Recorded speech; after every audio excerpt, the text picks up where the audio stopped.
Hi there everybody, my name is Kate and welcome to my channel Trinergy Awakens Naturally. The car is proving to be a place where I get a lot of downloads recently, so welcome to download for the day. It kind of dovetails in with a video I made recently about the heart-mind coherence and finding healing through finding the ability to really use our heart and our mind in a different way and combine those energies of those two organs, the structures plus the energy that they generate and the neurological pathways they create, with finding the coherence between them. And that's not always easy when we're hurting. It's not always easy when we have parts that are very sore and ouchy, and it's not very easy when we're angry. So I was just going through Costco, doing some shopping, and suddenly I felt myself overcome with some feelings of teariness and, just overwhelmed with a sense of, I think I'm going to have a, major crying jag right here in the middle of the frozen foods. What's going on here? And generally when things like that happen, I certainly don't run away from it, because if I need to cry, people at Costco can either just leave me alone to do what I got to do, or somebody can hand me a tissue, or just, whatever. But I don't make a scene of it, and I certainly don't let it get out of control. But I don't try to stop that stuff anymore, because usually I can't. If I need to cry, it needs to tear up and just be what it is. And I really just don't want to plug it up at all, because that's just more work I have to do later to, ungank it. Because if it wants to come out, it needs to come out for some reason.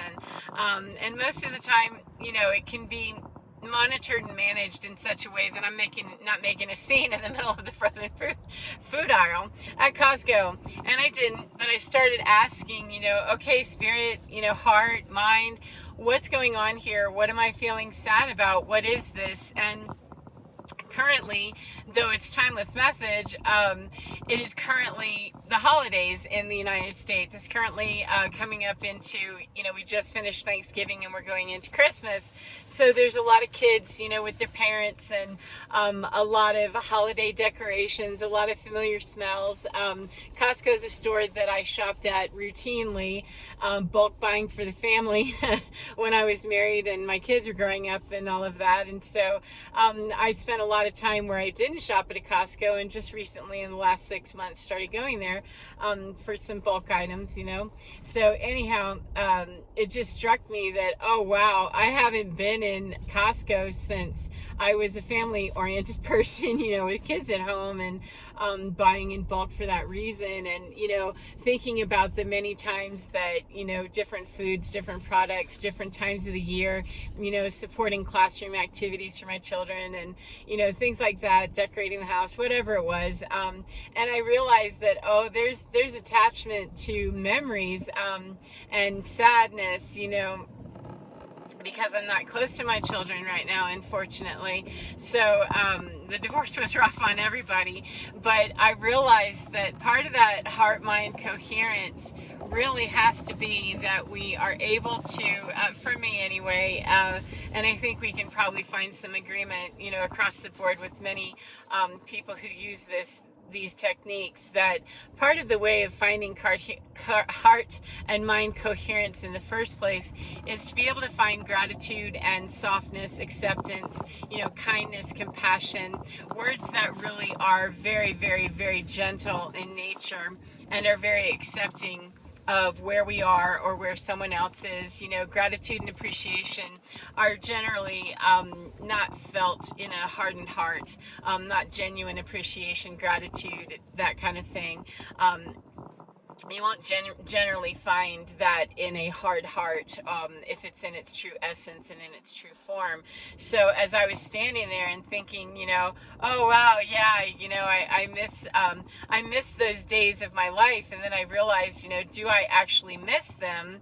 And what I missed was the idea that, oh, that was such a sense of safety, such a sense of family, such a sense of unity between people, that even though it was rough and it was kooky and chaotic and it was a dysfunctional family overall, that at that time in my life, those periods of time, that were good, they were very good, and they felt very good, and they felt very safe.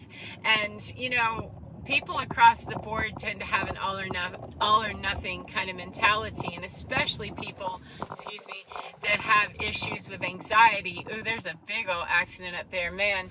I have been exposed to an accident a day every time I've gone out for days now, probably a couple weeks. Like, please be careful on the road. But it's going to give me the opportunity to slow down here and yammer without having to move too quickly. But we tend to be, as human beings, it tends to be that we put things into a very black-white structure, or it was all good or it was all bad. And that if we end something on a bad note, then it can be very difficult and challenging, especially if we're not even trying to find anything good about it ever, or that if we thought something was really great when it ended, that it was always great, and that, we're pining for that. And, neither of those things is true. There's nothing on the planet that is all good, that's related to human beings. And there's nothing that's just all bad, because we all have the seed of the universe, God intelligence in us, and nature, of course, the natural world is that vibration already. So we do always have some portion that is good. It's a matter of recognizing that it's on a spectrum, it's on a continuum, and that there is neither all good nor bad. And so what I realized is that though the relationships, the marriage, etc., are not a part of my current life, and that is predominantly very good, much more for the better than for the worse.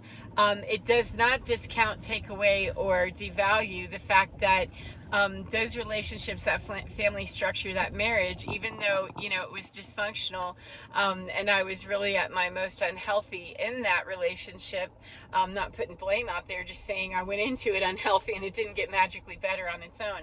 And then it fell apart on its own because it was already quite dysfunctional, and codependent. So, but it doesn't devalue or take away from the fact that there were very good periods of time in that family structure. And so going through and feeling the pangs and the hurt, it is genuine hurt that, I feel sadness about things and I grieve. However, being so angry that, I got dumped, I'm not going to grieve because, I got left, I'm angry, I'm holding a grudge, I'm butthurt, some people really do think that way, and I understand it. However, that's really not predominantly how I think or how I feel.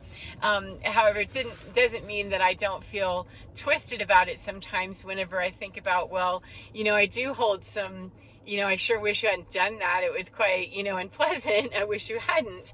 And some anger sometimes. It can't overshadow. I cannot allow it. If I truly want to reach peace in my heart, healing, and that forgiveness thing, which, forgiveness for me is I reach peace in my heart about everybody, including myself, and don't hold malice in my heart. To me, that's what forgiveness looks like, and as long as I can really be able to recognize and reach my heart-mind coherence by marrying it up with the idea that there was genuine love, absolutely, in every relationship I've had, substantial long-term relationship or familial relationship, it wasn't a matter of the love. It was a matter of, is this the purest form of it that I can be involved in? Is it the purest and best form of myself that I can offer and that I'm being offered? And can I absolutely relate in a way that calls me to be the most perfect version of me? And I don't mean human perfect. I mean the perfect, God seed of the universe perfect, the kind where I feel joy just on my own and I don't have an expectation for anyone else to do anything for me, to provide anything for me, or to, bring my world up or be able to take my world down. And in those relationships where all of that was just really imbalanced and, I was codependent, other people were codependent, I relied on people to do things for me and gave them power to actually have dominion over me in my mood and how I could handle how I felt. I was angry, I was sad, I was this, it was because of this person, they did that. And it didn't matter who it was. I mean, this is kind of universal, that it was, extended far beyond the reaches of just my personal family, dynamic. I pretty much gave away my power to, everybody. That's what codependency buys us, is that you know, the person that's walking beside us on the sidewalk and says something nasty has the ability to destroy our world, because that's kind of what the codependency shtick is all about, is that I've handed away my power to somebody else, something else, an opinion, a something, rather than internally grabbing it from here. And codependency doesn't live within the confines or the structure of the mind where heart-mind coherence exists, because when our heart and our mind are put together, we're understanding ourselves in a brand new way. We're understanding our abilities and our skills, and we're being really in touch with the most beautiful part of us. And when we get in touch with that, we really, really, really learn how to appreciate the beauty, the kindness, and the acceptance, the love, the joy, the purity of the universal energy, however it's showing up. And it's easier to notice when it's in its less pure forms. It doesn't mean that we have to be hateful and just toss out whole human beings as being wastes of life, or, you know, oxygen thieves or something. It doesn't call us to do that. There's a lot of people that are, you know, not living out of their purest, most authentic selves. They're living in a very bastardized version of it that's mean and ugly and hateful. There are a lot of people that are living out of that space. However, it doesn't mean that it erases or takes away the fact that those people have that pure form of Christ energy or universal energy or God intelligence, God frequency, love. It doesn't mean that it isn't existing in them, and it is not incumbent upon me, as much as there are a lot of spiritualists who would tell us, you know, that see the purity in everybody. I can see it just fine. It's a matter of, it really serves me better to hang out in places where it's not going to be such a struggle to be able to deal with that on a one-on-one, or heaven forbid, you know, try to live with it, engage with it, or call it a close relationship. Because though I don't need anyone else to feed me or feed my source of energy, the synergy and the trinergy that's created with people that are very kind, loving, and more in my vibe makes it much easier for me to be authentically alive, you know. And it becomes too difficult. It's not a matter of whether people are worthy or not. Every single person is worthy. It's that when they don't see themselves as worthy, they won't be sitting in that place of purity and authenticity and universal energy that is so kind and loving and really has the heart and mind plugged up together, that I have the ability to separate out that you know, you are a child of the universe, you're a God seed, you're a beautiful Christ energy, and your behavior sucks. It bites ass, you know, hard right now, and I can't hang out with that, and I can't expect you to change just because of me. That's that codependency that would say you have to change because I want you to, and it takes away the sovereignty of other people. It really does. This is why I don't monkey around with people and try to boss them around and tell them what they should be doing or not, because when people wake up and they become more consciously aware of their choices, it's their own sovereignty that takes them there with their team or their guides or their help or their spirit, whatever they call it, however they align or whatever they do to get there, that it's their own independent personal sovereignty, their own energetic address that stood up and chose and said, I came here and I chose to be my own sovereign energy and my own sovereign nation in this new vibration. It also allows them to take responsibility that when it's not really hanging and banging in your closet well and you don't like it, that's also yours. You know, you get to own the best parts of it, and you also must own the worst parts of it, the same as me. And that's really what our new paradigm is calling us to understand better, is that this isn't about, you know, waking other people up. It's about supporting other people that have woken up or that are on the brink of it, that are really asking for the clarification and the help and the assistance to know a little more, to be able to dig a little deeper safely and in the boundaries of a pure space, as pure as we can offer. So I don't go around, you know, looking to snap people into, you know, get this, because that takes away their sovereignty on some level if they follow me because they've followed me out of their inability to tell me no, if they think that they should, if they think that I know more. I'm really all about wanting to empower other people to make your own decision, because if you tell me to F off and we don't want anything to do with you, okay, that's your sovereign right to do so. You have that. Respect. I'm out. And if you say, hey, Kate, can you tell me a little bit more, then hey, that's your sovereign power to ask for more. Respect. I'm in. And if there's just a neutral about it, then it respect, because respect either way. But please don't misunderstand that the pain of separating away from those places and those people and those situations and being left with the memories and things can leave us standing in grocery stores going, oh yeah, that is how that was. And the best way to bring soothing and comfort to that is to first don't deny it, ignore it, and second, don't poop on it or poo-poo it as, well, it was just it was a terrible marriage, a terrible family. It was not. There were many things about my life in 55 years of living that were very good and for which I am incredibly grateful, and there are many things also that weren't terribly helpful, and they weren't terribly kind and blew my mind a lot, particularly over the last 5 years when it all separated out. However, it does not still, no matter what, no matter how awful any one person has ever been, it still does not take away what was their best memory and best interaction with me that I remember having that was genuine.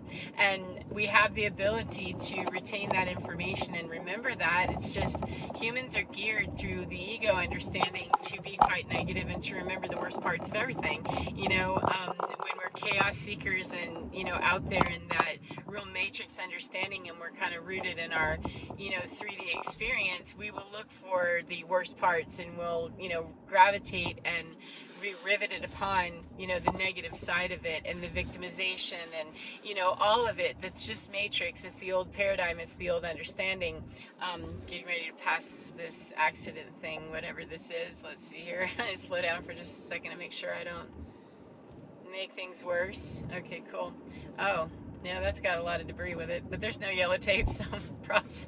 Ooh, there's a lot of glass though. Somebody's gonna have to replace windshield, windows, something. Anyway, so by not calling more attention to what is, the most dysfunctional part of the old paradigm, we actually starve it out, and we start to find that if we want to, match up our heart and mind coherence, then we start remembering the better parts of experiences and really being grateful for that. And then I marry it up also with, and I'm grateful that I no longer stand in confusion about, where I belong, what I'm doing, or, where I go and how I get there, and that kind of thing. And it still does not, say, I'm so glad I'm not with that person. I don't mean to say that. I mean that I'm no longer in a situation where I feel confused and living in my most inauthentic and dumb self, just absolutely dumbed down and asleep, dead asleep self, that I'm grateful I'm not there. I am also grateful for these great memories, the ones that I have. They're fantastic, and it's really working in that angle. And I find that 1818, thank you, I find that truthfully, that when I started thinking about it in Costco, and this happens routinely, however, it was in Costco that it happened again, so I mention it, that when I was there and I started thinking about, all of these different things having to do with being a family person, and being married for nearly 30 years, and raising children, etc., and going, having millions of animals, and, just having that whole life and that existence, that I was able to really recall. It happens every time that the minute I allow myself to go there, get past that ouchy point of, oh yeah, that's a little sore, that's got some ouch, that by not running away from that or being afraid of it, digging into it appropriately, without melting down in the middle of Costco, that digging into that and allowing that to move into some more, that I'm grateful for this, that it opens up the window to open up even more that I'm grateful for. And it means that I remember more, and I did. I remembered things that I hadn't thought of in a long time, went, oh, that's right, and somatic experiences, touching and feeling, smelling, references different things that, oh, that reminds me of such and such, and it triggered off a whole, slew of memories that I'm not going to legitimately and authentically and fairly cast off, 55 years of my life and say that all the relationships that I don't have anymore, they were all terrible. We separated, we went our ways, and they were all bad, because that's just bullshit. That's the old paradigm that would tell me to narrow someone down in my tiny little mind to them being nothing but a horrible beast. No matter what they did, that was beastie. No matter what I did, that was beastie. I'm not all bad. I'm not just a horrible person because I've exhibited horrible behavior. And if that's true for me, then that has to be true for other people too, because I'm lying and talking out of the side of my neck, badly. If I really believe something different than that, then I'm being inconsistent, and I won't reach the heart-mind coherence at all, because I'm busy twisting around with my ego about how I'm justifying that kind of logic. And it's so much simpler, and yet it takes work. It's a simple process to understand, perhaps not so simple to employ and move through, without having some bravery and the cognizant awareness that it hurts sometimes. However, that's part of life, and I want to be completely turned on and alive with what all the vibrations of life are about, even though I don't live, in a denser understanding of myself, and I'm not, deeply plugged into the matrix too much anymore. It doesn't mean that I won't feel the pangs of having been there, or that I won't feel the pangs of seeing the pain, hurt, and suffering that is currently happening on planet Earth. 3D is a very painful place to be sometimes, daily. If I allow myself to lock in too much to it, though, I would cry and never stop. And the same is true for if I lock into, pains of the past, and stay there, then I will absolutely be brokenhearted every day. I'll wake up and, it'll be the same nightmare over and over and over again, like Groundhog Day, and I've done that. I lived a lot of years in that, and I was so grateful, though, to finally get it and understand that the spiritual path for me is how I found it. However, heart-mind coherence does not require us to believe in God, Jesus, Brahma, Allah, or anything else, or 5D, Ascended Masters. It doesn't require us to believe in anything at all. We can be quite agnostic or atheist or whatever we, declare ourselves, or Christian, declare ourselves to be. We need to really, if we're going to use that method, we really simply need to be able to be willing. It's the first step. Be willing to say, okay, I have the ability and the courage to put it out there that my heart has some pain about this, and I can find something good out of it. So on that note, thank you very much for your time. I hope that whatever you're doing today, whatever part of the day you're in, that you enjoy being in your skin and get within your skin, because you're divine. It really is absolutely fine, and your divine lives there in that heart space, and it governs the mind space when we marry it up. When we don't marry it up, the mind gets left to the ego, and the ego has no heart at all. I'm sorry to say, the ego is heartless, and that's where some of the most ridiculous and cruel decisions come from, because the ego just doesn't have a heart. It's not built through the heart. It's built through, hologram experiences of, just 3D matrix stuff. And that's like asking Agent Smith to care that, he hurt you. It's asking a lot. And so when we're dealing with it, it's a very good time to go inside and see if we can get our mind and our heart married up, so that we can really experience all the experiences that we have, and then move more out of those, painful experiences and the heartbreak, to be experiencing more of the joy that really is the new earth and the new earth understanding. We don't get there for free, and we don't get there magically, and we don't get there by spiritually bypassing any of it on any level, or by, egoing it either. We miss out on every one of those points. So, as I said, thank you very much again, and get within your skin, because you're divine. It really is absolutely fine. Take care of yourselves, and I will see you again next time. Goodbye, friends.